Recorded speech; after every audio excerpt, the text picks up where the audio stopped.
विघ्नं कुरु मे देव सर्वकार्येषु सर्वदा।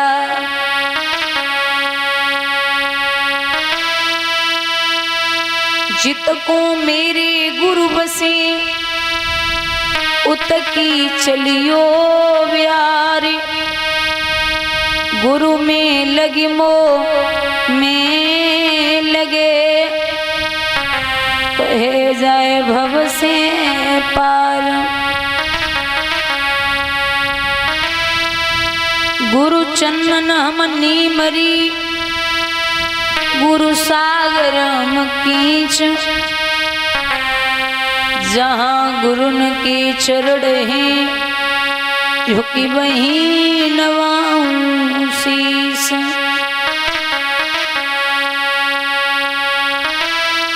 राधे मेरी मात है इसी पिता मेरे घनश्याम।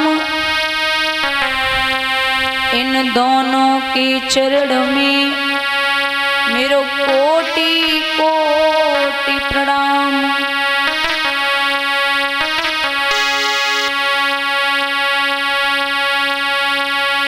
आइए 2 मिनट प्रभु के चरणों में वंदना।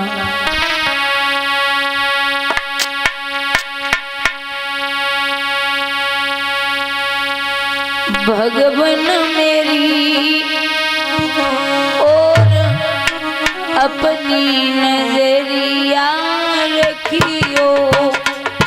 मालिक मेरी और अपनी नजरिया रखियो।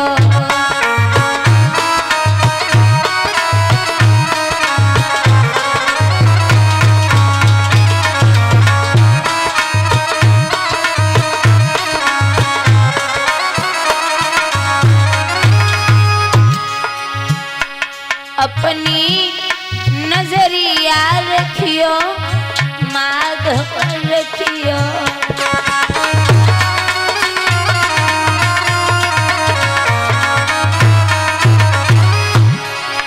ए दाता मेरी और अपनी नजरिया रखियो।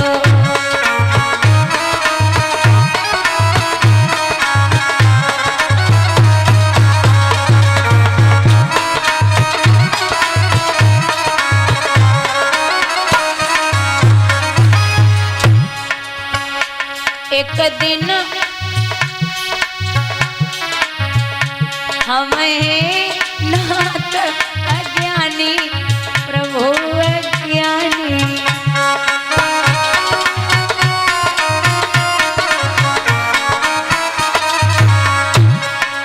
ए विषयन को सोरो अपनी नजरिया रखियो।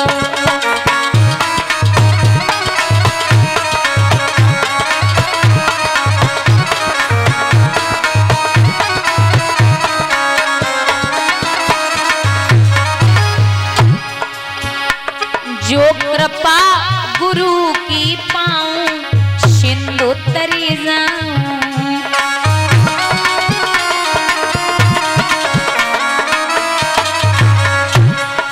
ए मनवा बड़ो छोरो अपनी नजरिया रखियो।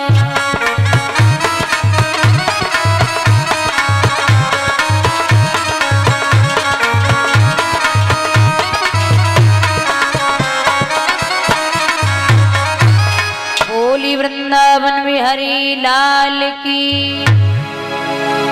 सतगुरुदेव भगवान की, संत समाज की, श्रीमद् भागवत महापुराण की। आदरणीय समक्ष श्रोता बंधु, आदर के बुजुर्गों, प्यार करने को बच्चों, सीता अनसुईया और सावित्री जैसी हमारी मात शक्ति, दूर दूर से आए हुए हमारे आगंतुक मान भाव, कथा पंडाल में बैठे हुई पवित्र आत्माएं, अर्चनी पूजनी वंदनी हमारे सतगुरुदेव भगवान एवं इस पावन भूमि को पवित्र करने वाले हमारे भगवान स्वरूप संतगण, आज इस पावन ग्राम में पावन धरती पर कथा का तृतीय दिवस है, तीसरा दिन है। भगवान की चर्चाएं सुनते हुए आ रहे हो। अभी हमारे भ्राता जी बड़ी पावन चर्चा श्रवण करा रहे थे। भगवान शिव का विवाह।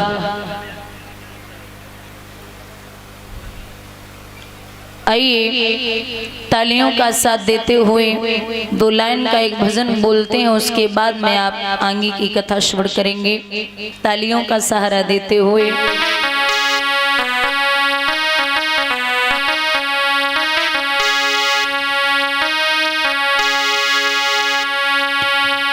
चित्रकूट के घाट घाट पे सबरी देखे बाट राम मेरे।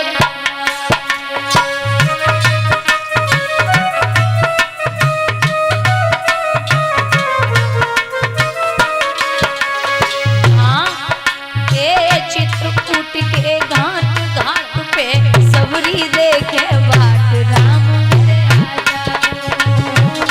तालियों का सहारा देते हुए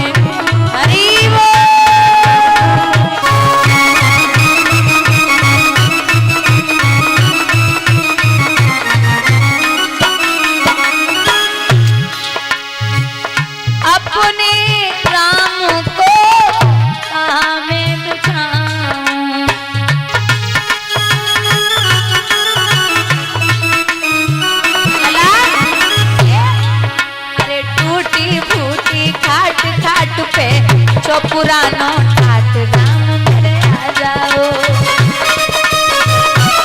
श्री राधे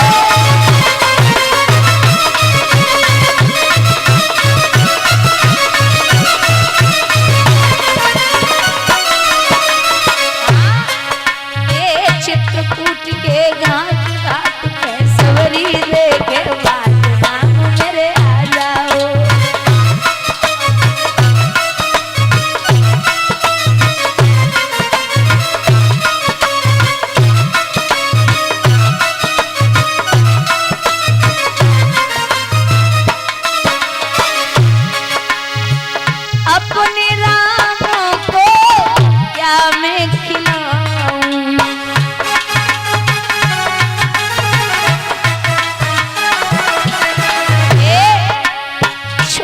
छोटे पेड़ पेड़ पे लगे सुनहरे वीर राम मेरे आ जाओ।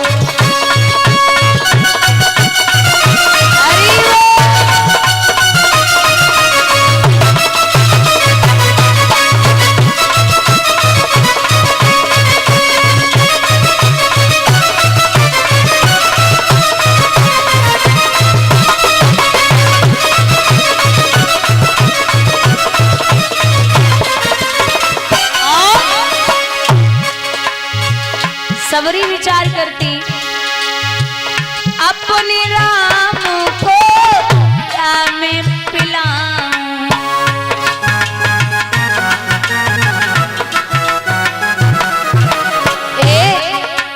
कपिला को गाढ़ो दूध दूध पे भरी मलाई खूब राम मेरे आ जाओ।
हमें ज्ञान राम मेरे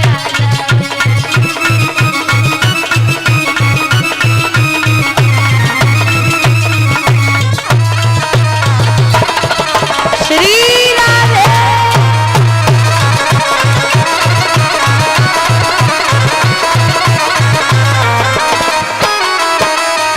बोली वृंदावन बिहारी लाल की।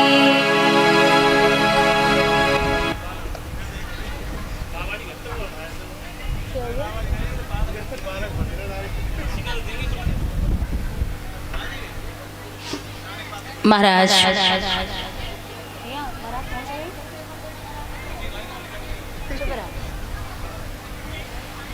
श्री सुखदेव भगवान वर्णन करते हैं राजन परीक्षित।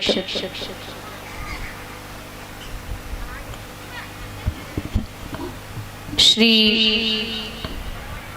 त्रिलोकीनाथ बोले बाबा बारात लेके जा रहे हैं हिमाचल नगरी के लिए,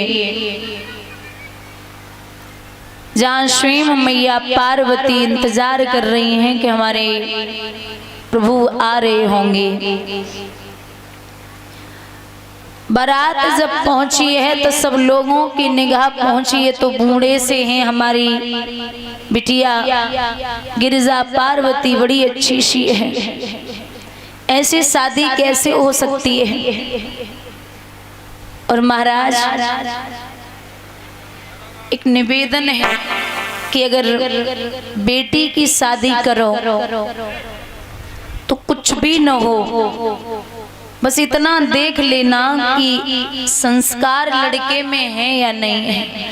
क्योंकि कहावत है कि बेटा आपका कार मांगे और बुजुर्गों आप कार न दे पाओ तो चलेगा, लेकिन अगर संस्कार नहीं दिए तो जीवन बर्बाद हो जाएगा। संस्कार बहुत जरूरी है। और निवेदन है कि अगर बेटे की शादी भी कर रहे हो तो बहू लाना घर में, बहू रानी लाने की कोशिश मत करना। बहू आएगी वो आपकी सेवा करेगी और बहू रानी आएगी आपको उसकी सेवा करनी पड़ेगी। बहू आएगी वो आपके घर का काम करेगी और बहू रानी आएगी आपको उसका काम करना पड़ेगा। बहू आएगी वो आपकी बात मानेगी और बहू रानी आएगी आपको उसकी बात माननी पड़ेगी। बहू आएगी तो वो आपके इशारे से चलेगी, लेकिन बहू रानी आएगी तो आपको उसके इशारे पे चलना पड़ेगा। जिसका बाप 50 लाख 1 करोड़ रुपए देगा, अरे 50 लाख छोड़ो, जिसका बाप 20-25 लाख ही दे दे वो भी बिटिया के बढ़िया रात जमाएगी। हमारे बाप ने बहुत पैसा दिया है। मैं निवेदन करती हूँ कि आप बेटों को इतना पढ़ाइए, दादा आप बेटों को इतना पढ़ाइए, इतना काबिल बनाइए कि आपको दहेज लेने की जरूरत न पड़े, और बेटियों को इतना पढ़ाइए, इतना काबिल बनाइए जो आपको दहेज देने की जरूरत न पड़े। बोलिए गोविंद भगवान की। बेटियों को पराए घर जाना है। आजकल जो भी दहेज की प्रथा चल रही है, बोले मैंने अपनी बेटी को इतना दिया, अरे मैंने तो कई पिता ऐसे देखे इतना गरीब बाप और लड़के वाले मांग ले तो खुद के घर को गिरवी रखने की सामर्थ्य रखता है। बिटिया को जो सामान दिया होता है ना, उस सामान पे जो पेंट होती है ना, वो पेंट छूट जाए, लेकिन जो बाप के सर पे कर्जा है ना, वो बेटी का जो शादी का कर्जा वो नहीं उतर पाता। कर्जा ले लेके वो बेटी को देता है। एक उदाहरण देती हूँ। एक बाप की 3 बेटियां और पिता 20-25 हजार रुपए की नौकरी करता था। तो बड़ी बेटी की शादी कर रहा था, बारात आई, दामाद बारोठी पे रूठ गया, बोले हमें गाड़ी चाहिए 4 व्हीलर। तो बोले नहीं दे सकता, मेरे पास इतना पैसा नहीं है, कहां से दूं? बोले कुछ भी करो, मैं बारात वापस ले जाऊंगा। तो पिता लाचार था, पगड़ी उतारी सर की और दामाद के चरणों पे रख दी। बोले लाला, हमारे 3 बेटियां हैं, अगर बड़ी को दूंगा तो 2 और हैं, उनको भी देनी पड़ेगी, इसलिए आप निभा लो, आप बड़े हैं, आप समझदार हैं। लेकिन दामाद नहीं माना, जिद कर गया। बोले बारात वापस ले जा रहा हूँ तो इज्जत चली जाएगी। बाप ने यहाँ वहां से पैसे जोड़े, दामाद को गाड़ी दी। गाड़ी लेके जब दामाद जी विदा कराए के लाए, बाप टकटकी लगाए के बिटिया को देख रहे हो, हमारी लाडो बड़ी सुखी रहेगी।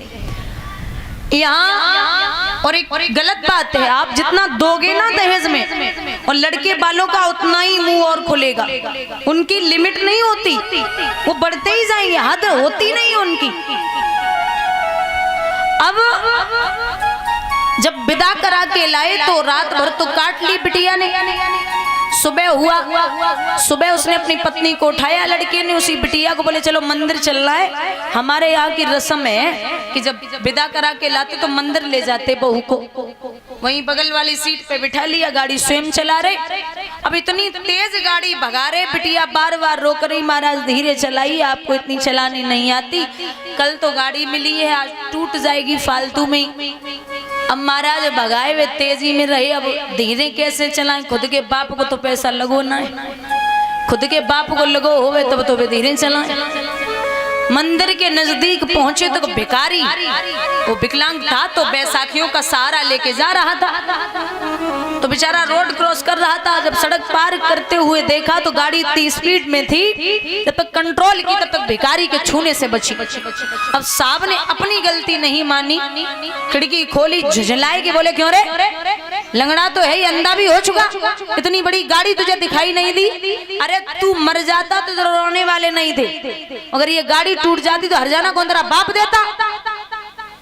जवाब दिया, साहब गलती हो गई, माफ करना। ऐसे कैसे गलती हो गई? अरे तू पागल है क्या? भिखारी बार बार हाथ जोड़ रहा। महाराज अचानक पत्नी ने 100 रुपए निकाले और भिखारी को दे दिए। अब साहब और आगे बबूला, बोले तेरे जैसे भिखारियों ने, तेरे जैसे लोगों ने भिखारियों के दिमाग खराब किए। अरे तू पागल है क्या? अरे ऐसे पैसे देने की क्या जरूरत थी? बोली महाराज शांत हो जाओ। ऐसे कैसे शांत हो जाऊं? चल पैसे वापस ले। पत्नी ने पति का चेहरा देखा और एक बात कही, सुनो, इसके तो पैर नहीं है, वो घर से भी गरीब है, तब ये रोड पे खड़े होके भीख मांग रहा है, और तुम्हारे तो पैरों सही सलामत है, घर से ठीक ठाक हो, तुम मंडप के नीचे बैठ के हमारे बाप से भीख मांग रहे थे, तुम्हें शर्म नहीं आई? अरे तुम्हें शर्म करनी चाहिए कि तुम तो घर से ठीक ठाक हो, पैरों सही सलामत है, तब भी हमारे बाप से खड़े होके भीख मांग रहे थे। क्वालिटी अलग अलग है, भिखारी सब हो, चाहे रोड पे खड़े है के मांगो, चाहे मंदिर के अंदर मांगो, चाहे मंदिर के बाहर मांगो। बोलिए गोविंद भगवान की। लिखा है दादा, ओ तेज के ठेकेदारों, तुम्हें अकल कब आएगी?